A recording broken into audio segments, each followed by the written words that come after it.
PH, Jessie denies the issue.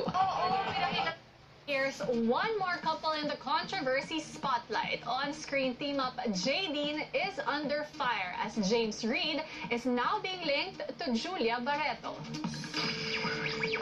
The other half of the Jadine love team, James Reid, is in the headlines again as he was spotted with a new girl, Julia Barreto. A netizen posted a photo on Instagram with a split screen. The first photo is the netizen with Julia and the other is with James. Based on the post, James and Julia were in the same place at the same time. Some netizens interpreted this as a clue and assumed that James and Julia were out on a date that night. Other reports and speculations even said that James and Julia were spotted kissing. In our exclusive interview with James, the young actor dismissed the rumors. No. They said that we were at a coffee shop. As proof that they are not dating, James says, Of course, we did ourselves romantic. No.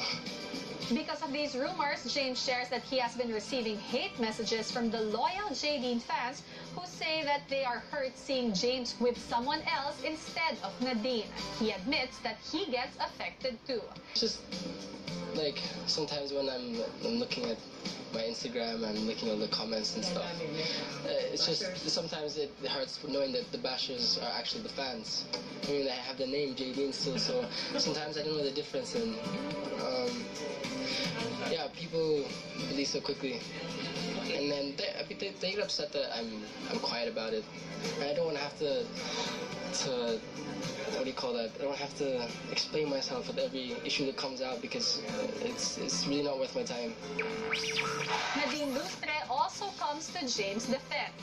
Pag meron naman yung mga bagay-bagay na parang makastress sa kanya, nababagay sa kanya, I'm always there naman po. Like, tinutulungan ko naman po siya. Kasi yun naman po, kaya nga po kami mag-isama. Nadine admits, though, that the reports do affect their partnership. Well, it does. It does, obviously naman po. Like, ang dami ding fans kasi nagagawa. Parang nakaano sila eh. Kasi dito kasi sa Philippines, parang ang mentality po kasi, especially the teens, parang kasi love team, they expect us to mistreat each other, na kami, ganyan, walang iba, ganun. It does affect naman po. Pero, bahala. Depende naman po sa utak kasi ng tao. Despite the issues, Nadine does not bear any grudges with James and especially Julia. Ano naman po, I mean, she's really nice naman ba, sa para sa romantic, parang we talk na lang, gano'n.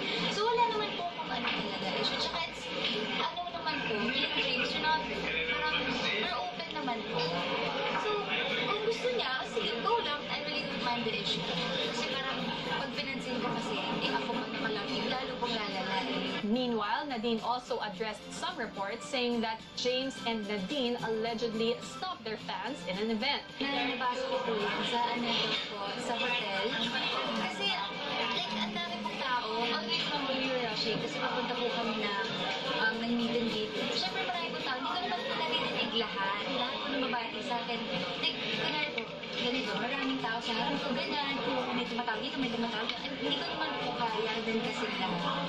So, baka misunderstood lang po or something.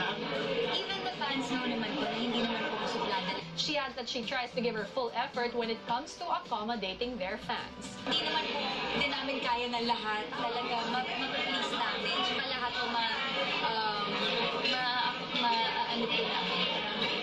Magbibigyan po namin ng attention kasi syempre madami din naman po. Siguro hindi ko lang narinig or hindi ko lang siguro siya na bakit pero really ano naman po, approachable naman.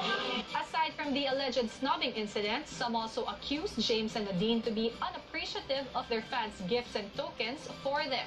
Nadine dismissed the issues. Kasi may nagbigay din pong banana chip sa amin po ni James. Yung sa akin po, yung kinahay ni Yasi, that's mine po. So yung sa akin po, dala ko, I think yung kay James, parang naiwan po yata or something. Kasi we were all rushing na po ng time na yun. Kasi malilate na po kami. Baka po naiwan. I don't think, hindi naman po na iniiwan yung mga binibigay sa kanya. Actually, pag gano'n po, pag mutukal sa house, everything's there.